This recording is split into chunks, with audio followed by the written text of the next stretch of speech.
Praise the lord. ఈరోజు దేవుని మాట. జ్ఞానుల నుండి 3 పాఠాలు నేర్చుకుందాం. జ్ఞానుల ఆరాధన మనకు పాఠాలు నేర్పిస్తుంది. క్రీస్తును దర్శించిన జ్ఞానుల జీవితం నుండి మనం నేర్చుకోవాల్సిన 3 ముఖ్యమైన విషయాలు. మొదటిది వెతకటం. వారు నక్షత్రాన్ని చూసి సుదీర్ఘ ప్రయాణం చేశారు. దేవుని కోసం వెతికే హృదయం మనకు ఉండాలి. అర్పించడం. వారు తమ పెట్టెలు విప్పి బంగారమును, సాంబ్రాణిని, బోలమును అర్పించారు.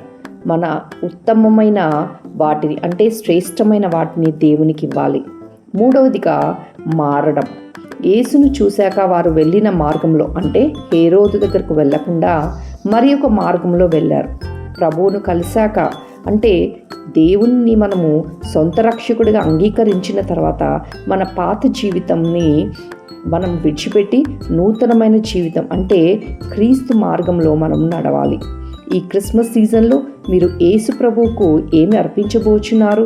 మీ హృదయాన్ని ఆయన కోరుకుంటున్నాడు. దేవుడు మిమ్మల్ని దీవించి ఆశీర్వదించును గాక. ఆమేన్, ఆమేన్.